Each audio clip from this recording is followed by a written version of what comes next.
Good afternoon, students.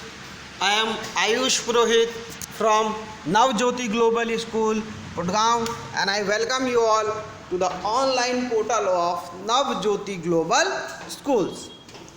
Students, today we are studying English of class 7th, book name Honeycomb, chapter name The Dad and the Cat and the Tree. तो students ये जो एक poem है, एक बहुत ही मजाकिया सी poem है, ठीक है। तो इसको पढ़ने में आपको काफ़ी इंटरेस्टिंग लगेगी और इस पोएम से आपको कुछ सीखने को भी मिलेगा। तो आइए स्टार्ट करते हैं इस पोएम को, जिसका नाम है dad and the cat and the tree. Have you ever seen a cat climbing a tree? Sometime a cat may climb too high and get stuck in the tree. The poor thing can't come down without help. How you would help it? Surely not like that in the poem. Is Dad a good climber? What were his plans? तो students, अब ये जो point है वो बोल रहे हैं, क्या तुमने कभी बिल्ली को पेड़ में चढ़ते हुए देखा है? क्या तुमने कभी एक किसी कैट को पेड़ में चढ़ते हुए देखा है? तो एब्सोल्युटली जो कैट है वो पेड़ में चढ़ती है और समटाइम्स काफ़ी हाइट तक क्लाइंब कर जाती है। मतलब मीन्स कभी कभी बहुत ऊंचा चढ़ जाती है, लेकिन बिना हेल्प के लिए कैसे वो नीचे नहीं आ सकती है। तो आप उसे कैसे हेल्प करेंगे? ठीक है, श्योरली मतलब निश्चित रूप से ही, नॉट लाइक डैड, निश्चित रूप से ही मेरे पिताजी की तरह नहीं। किसमें? इस पोएम में। तो पॉइंट बोल रहे हैं क्या उनके पिता एक गुड क्लाइंबर हैं और क्या उनके प्लान्स थे। ठीक है, तो आइए पढ़ते हैं स्टोरी को, पोएम को। दिस इज फर्स्ट मैं इसको पूरा कंप्लीट रीड आउट कर लूँगा, देन मैं आपको इसका एक्सप्लेनेशन देता हूँ और आप भी इसको मेरे साथ रीड आउट करेंगे। Okay, this morning a cat got stuck in our tree. Dad said, right, just leave it to me. The tree was wobbly, the tree was tall. Mom said, for goodness sake, don't fall. Fall, don't, scoffed Dad. A climber like me, child's play this is. You wait and see. He got out a ladder from garden shed. It slipped. He landed on a flower bed. Never mind, said Dad, brushing the dirt out of his hair and his face, and the trousers and his shirt. Well,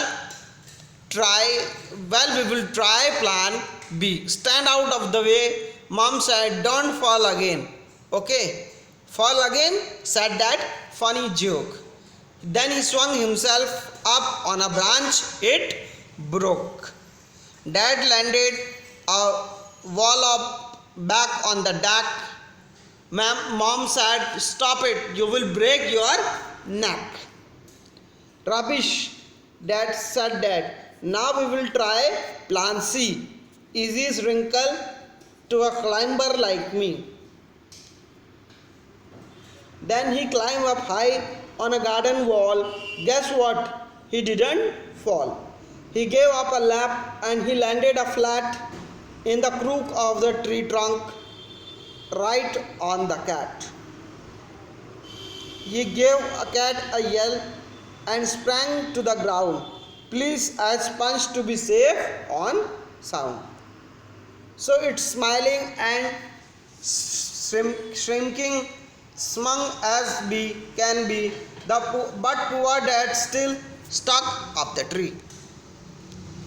तो बच्चों, इस poem में क्या होता है, एक जो cat होती है तो वो क्या होती है, पेड़ में जाके फंस जाती है।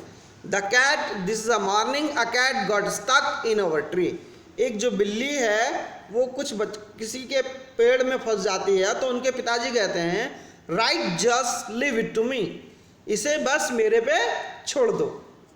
The tree was wobbly, tree was tall, mom said, for goodness sake don't fall. तो उनकी मम्मी, पेड़ कैसा था, वॉबली था और बहुत ज़्यादा बड़ा था। तो उनकी माँ बोलती है कि भगवान के लिए क्या करना, गिरना मत, है ना। तो उसके डैड कहते हैं fall, scoff dead. A climber like me, child's play, this is. You wait and see. तो उसके पापा बोलते हैं, उसके पिताजी बोलते हैं कि मैं गिरूंगा, वो मजाक उड़ाते हैं. स्कॉफ्ड मतलब होता है बच्चों मजाक उड़ाना. अ क्लाइंबर लाइक मी, मेरे जैसा क्लाइंबर, मेरे जैसा जो मतलब क्लाइंबर कौन होते हैं बच्चों? जो कहीं चढ़ते हैं, चढ़ाई करते हैं किसी चीज़ की, चाहे वो पेड़ हो, चट्टाने हो, है ना. तो वो कहते हैं मेरे जैसा क्लाइंबर नीचे गिरेगा, मजाक उड़ाते हैं वो. और क्या, ये तो एक बच्चों का खेल है, तुम सिर्फ देखो मुझे. He got out a ladder from garden shed. It slipped. He landed on flower bed. तो वो क्या करते हैं, एक सीढ़ी लाते हैं गार्डन की छाया जहाँ पर सामान रखा जाता है शेड, वहाँ से, और उसको पेड़ में लगाते हैं. और जैसे ही चढ़ने का प्रयास करते हैं, सीढ़ी के साथ ही फूलों के ऊपर गिर जाते हैं. जैसा कि, ठीक है, आपको ये जैसा कि इमेज में दिख रहा होगा कि बच्चों के जो पिताजी हैं, पापा हैं, डैड जो है उनके, वो भी गिरे हुए हैं और साथ में उनके सिर के ऊपर सीढ़ी भी गिरी हुई है. यानी कि सीढ़ी में जो उनका जो सर है वो फंस गया है.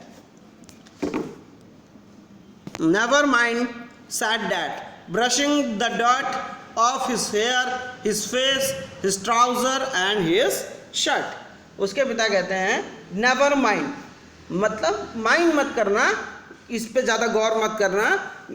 तो अपने जो पैंट, जो शर्ट है और जो ट्राउज़र है, उससे क्या करते हैं, डस्ट को साफ करते हैं. ब्रशिंग मतलब होता है साफ करना, और अपने सिर और फेस से भी डस्ट को साफ करते हैं. अब फिर उसके पिताजी कहते हैं well we will try plan B, stand out of the way. The mom said don't fall again. Okay, तो बच्चों अब जो है वो उसके पिताजी क्या कहते हैं, प्लान बी ट्राई करते हैं और कहते हैं कि अब हम प्लान बी ट्राई करेंगे. तो उसकी मम्मी कहती है कि अब दोबारा मत गिर जाना. Fall again said that funny joke, then he swung himself up on a branch, it broke. तो उसके पापा फिर कहते हैं, चढ़ने का प्रयास करते हैं, तो माँ ने जैसे कि बोला था गिरना मत, तो उसके पापा कहते हैं मैं गिरूंगा, मजाक उड़ाते हैं. उन कहते हैं कि ये बहुत ही गंदा मजाक, मतलब ये बहुत ही अच्छा मजाक है, funny joke. Then he swung himself, फिर वो क्या करते हैं, एक झूलते हुए एक ब्रांच पे आ जाते हैं, और अचानक वो जिस ब्रांच पे वो आते हैं वो टूट जाती है और वो नीचे गिर जाते हैं. A dad landed wall back on the deck. Mum said stop it, you will break your neck. जो उसके डैड हैं वो जैसे ही नीचे गिरते हैं तो उसकी माँ कहते हैं रुक जाओ, नहीं तो तुम अपनी कमर तोड़ लोगे. उसके पापा कहते हैं rubbish. Said that now we will try plan C, easy as drinking to a climber like me. तब उसके पापा कहते हैं क्या मजाक है, वट रबिश. अब मैं क्या करूँगा, प्लान सी को ट्राई करूँगा. ड्रिंकिंग करना मेरे जैसे क्लाइंबर के लिए सिर्फ बाएं हाथ का खेल है ना. तो क्या करते हैं उसके पिताजी, then he climb up high on a garden wall. फिर उसके बाद वो गार्डन वॉल पे चढ़ जाते हैं, बहुत ही ऊंचा, है ना. वो गार्डन वॉल पे चढ़ जाते हैं बहुत ऊंचा, जैसा कि आपको गार्डन वॉल एक इमेज में, इस इमेज में दिख रही होगी. ये आपकी गार्डन वॉल है, इस पे उसके पिताजी चढ़ जाते हैं. ठीक है, इस गार्डन वॉल पे उसके पिताजी चढ़ जाते हैं और क्या करते हैं, guess what, he didn't fall. अब सोचो क्या हुआ होगा, उसके पिताजी गिरते नहीं हैं. He gave his a great lap and he landed flat on a crook of a tree trunk right on the cat. अब वो क्या करते हैं, खुद को एक झटका देते हैं और ट्री ट्रंक में आ जाते हैं, जैसा कि आपको सामने इमेज में दिख रहा है ना. जहाँ पे कैट थी वो सिर्फ कैट के बगल में आ जाते, सीधे कैट के बगल में आ जाते हैं. The cat gave a yell and sprang to the ground, please as Punch to be safe and sound. तो उसके पापा कहते हैं कि उसके पापा कैच को पकड़ते हैं और नीचे की तरफ छोड़ते हैं और कहते हैं इसे बहुत ही प्यार से और धीमे से नीचे रख देना. बट क्या होता है, it's smiling and shrinking smug as can be. तो अब जैसे ही बिल्ली नीचे आती है वो बहुत खुश हो जाती है। बट पुअर डैड, बट बेचारे पापा कहाँ, क्या होता है उनके साथ, still stuck up the tree. उनके जो पिताजी थे, जो पापा थे, वो पेड़ में फंस जाते हैं। इसी के साथ किट राइट के द्वारा लिखी गई ये पोएम यहाँ पे समाप्त होती है। बच्चों, इस चैप्टर से रिलेटेड क्वेरीज के लिए आप हमें कमेंट कर सकते हैं। तब तक के लिए मैं आयुष पुरोहित आपसे विदा लेता हूँ और हम मिलेंगे नए लेक्चर में। तब तक के लिए हैव अ गुड डे।